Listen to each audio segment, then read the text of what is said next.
Welcome back to Silent Hill Acres. As you can see, spring is slowly getting here in North Carolina.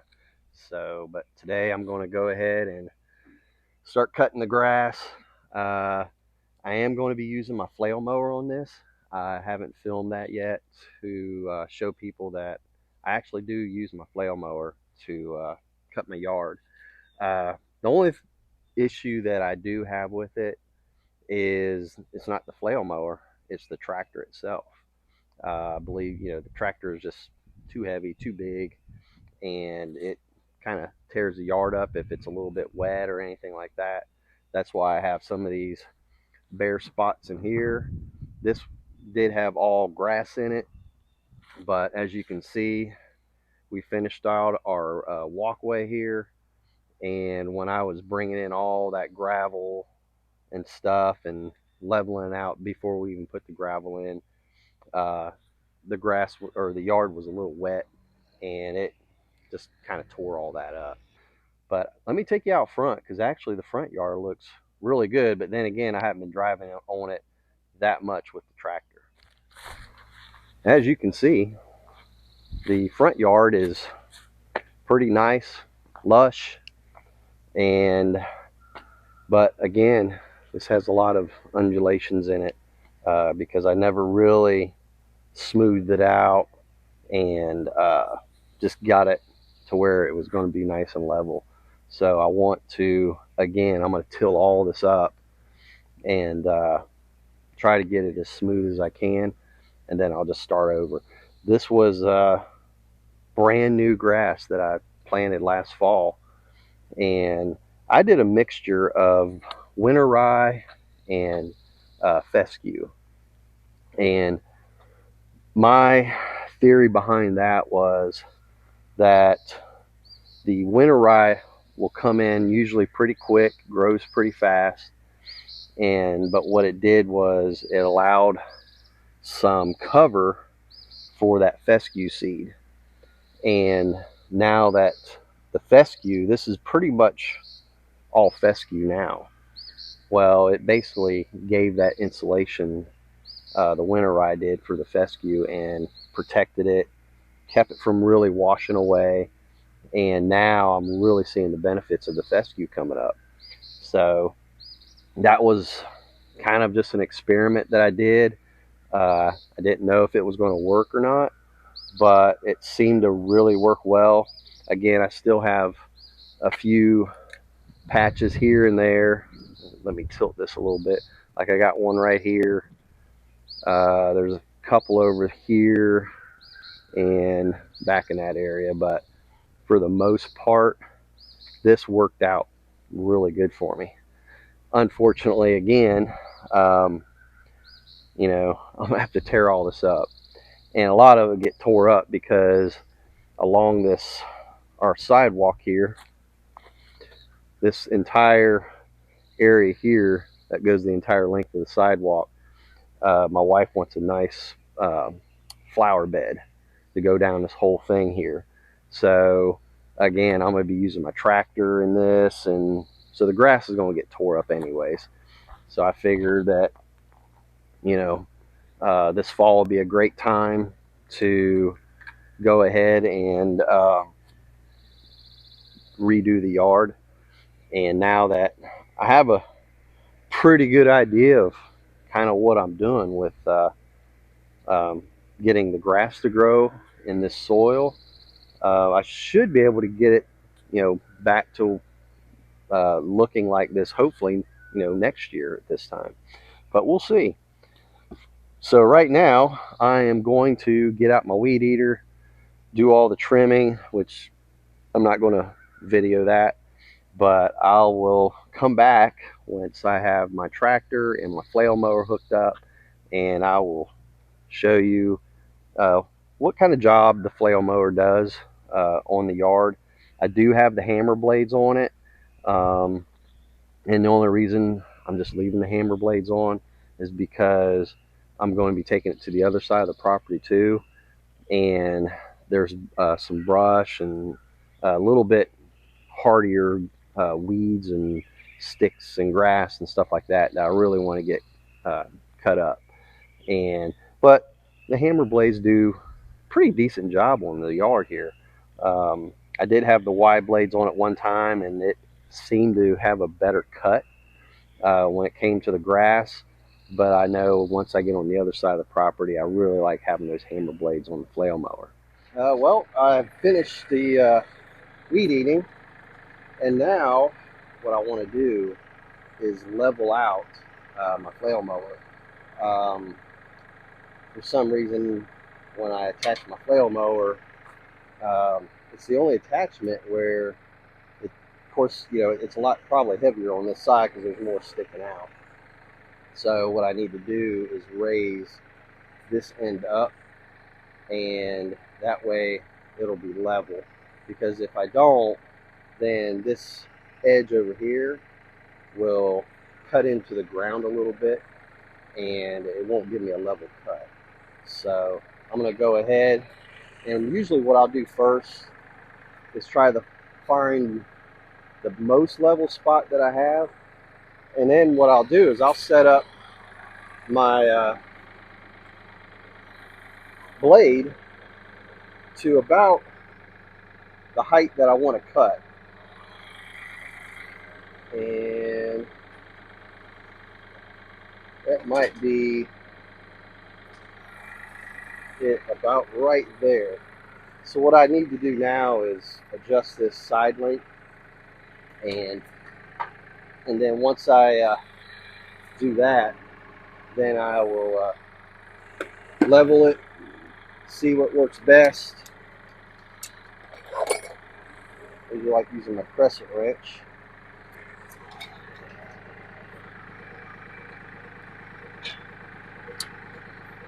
Just don't have much room to really get this turning. And once you put some weight on it, it makes it even a little bit harder to get it where you want.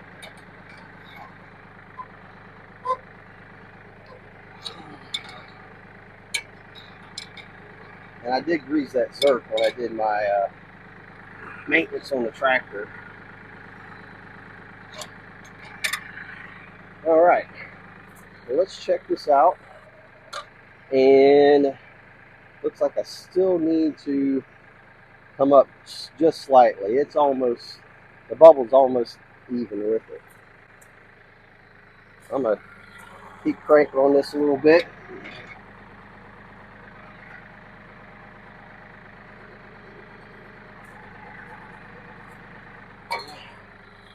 All right.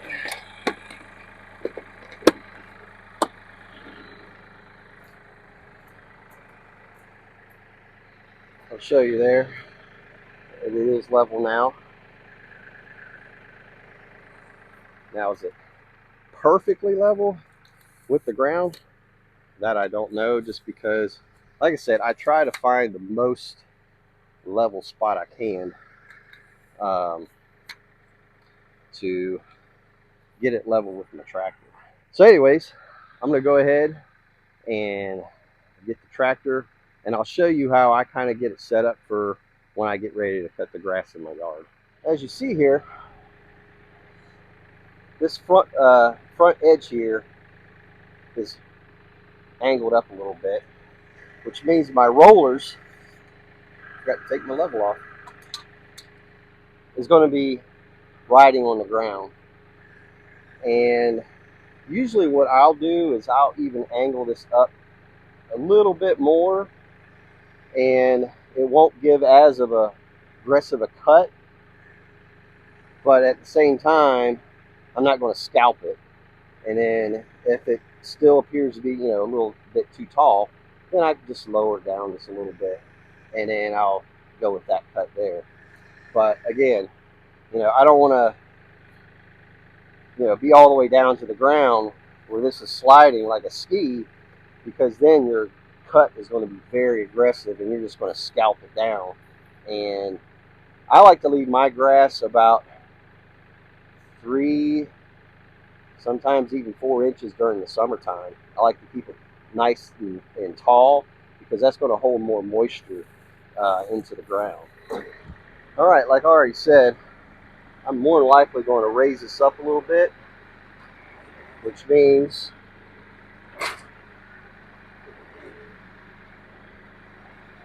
I'm going to leave it about like that.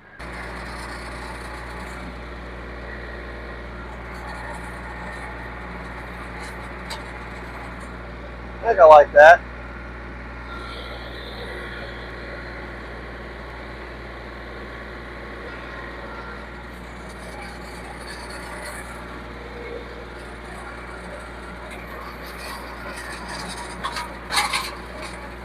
And you can also back up with it,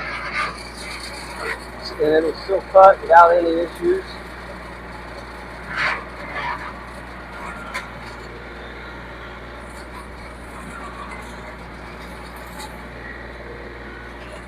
And I find the slower I go, it seems like it's a better finish.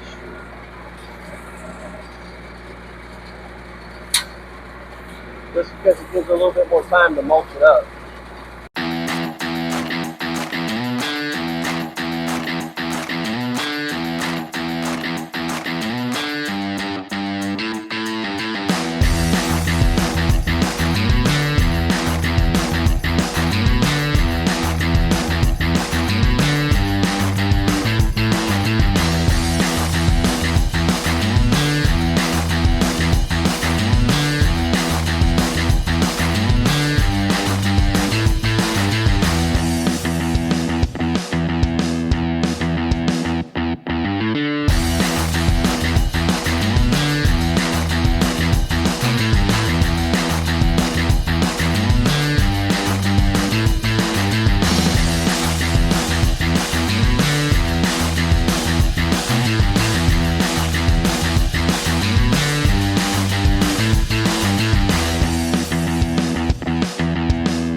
Well, that's cutting the backyard here. And again, it actually does a pretty decent job. So that's the back. I think you'll really notice a big difference when it comes to the front yard, because the front yard, it actually looks really good. So we're going to go ahead and head up towards the front yard, and we'll get that cut. Well, I'm out in the front yard, and before I cut this, I wanted you to see that it's pretty thick. Um,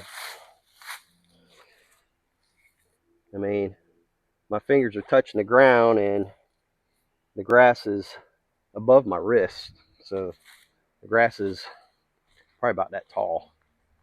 And in some areas, of course, I still got some bare spots out here too. But uh, this, you might notice that when it cuts, this is where I'll probably go a little bit slower than what I did in the back, just because it wasn't as thick and tall. Because if you go really fast, it'll cut it, but then it'll make your yard look like a hayfield, and then you got to keep going over and over, and then you got to really dethatch it to get all that grass out. If you go slow, it gives it more time to kind of mulch it up. And so we'll get started on the front here, and like I said, take a look at, you know, the before. Let me see if I can get this angle down pretty good. As to, I kind of let my grass get just a little too thick, but I went on vacation last week. It was my daughter's spring break, and so, and then just so happens while we were gone, we got actually pretty good downpour of rain. All right.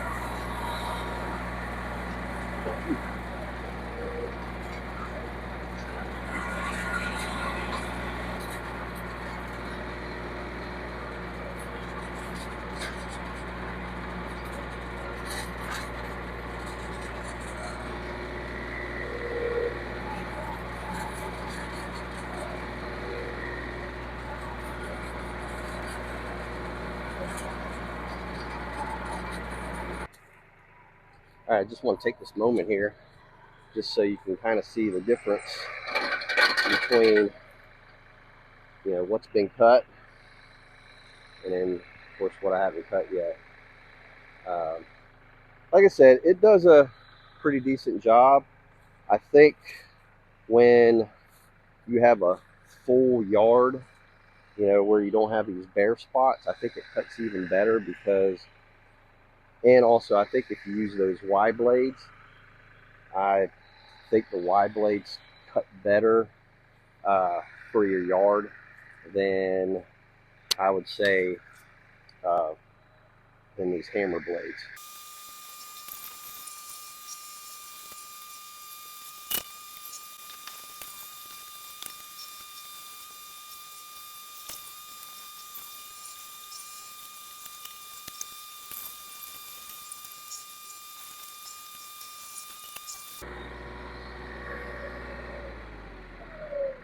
All right. So, just finished cutting the front yard, and like I said, usually the grass gets to about 5 inches, and then I cut it using the flail mower and using the Y blades. It does give a pretty good cut, but again, this was probably a good 7 to 8 inches tall, and with, again, having those hammer blades, it just kind of knocks it over. I mean, it cuts it, but it's more pushed over. And again, this tractor itself, it's too big for this size yard, the front and the backyard. Um, that's why I'm looking at getting a zero turn, more likely next year, because I think you'll have a better finish. A flail mower isn't really meant to be used to cut your yard. You'll see the majority of the time of a flail mower is on the side of the road. They're cutting, the ditches and all that kind of stuff. But again, the reason why I got one is because I got to use it on that side of the property. And a brush hog, yes, you could use a brush hog, but I don't think you get as good of a finish using a brush hog. Now, of course, using a flail mower on your yard, you're not going to get a golf course finish either.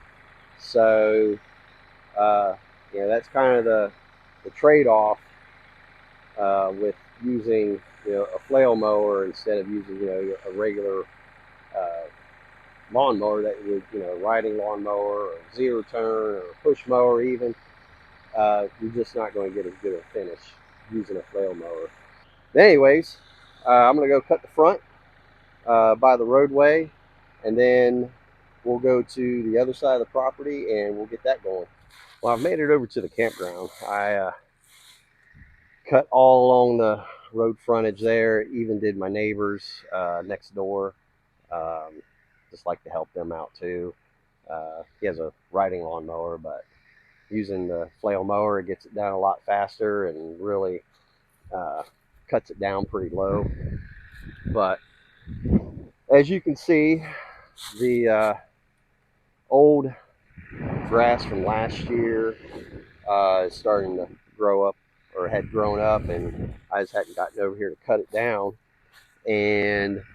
But to me, this is where a flail mower really excels. Just the finish that you'll see once I get this all cut down and get it, you know, just looking really nice over here. But I'm gonna go ahead, get started on getting this all mowed down, looking good, and that should be it for today, doing the flail mower. So I'll talk with you again once I get this all finished up.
Well, I hope you enjoyed that.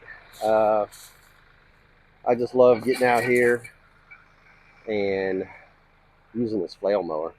Uh, it's it's definitely a game changer when you own land and you want to try to maintain it, kind of keep it somewhat under control. And it's not going to do as good as like a forestry mulcher or anything like that. But once you pretty much have the areas that you do want to kind of keep cleaned up, looking good, looking nice, this flail mower, it works great. The flail mower I'm using is made by Ironcraft. I won't go into all the details of it right now because I want to do a review of the flail mower itself. But it's a 60-inch. I do believe it's a 60-inch, 60 or 65-inch. I have to look at it again. I'm not 100% sure, but I will do a full review on the flail mower at some point, and I also need to do a 1-year review on the Coyote tractor. Uh, it's been a great tractor. I will have to say that it's been a great tractor. Um, there's maybe one or two things that I wish could be a little different, but we'll get into that.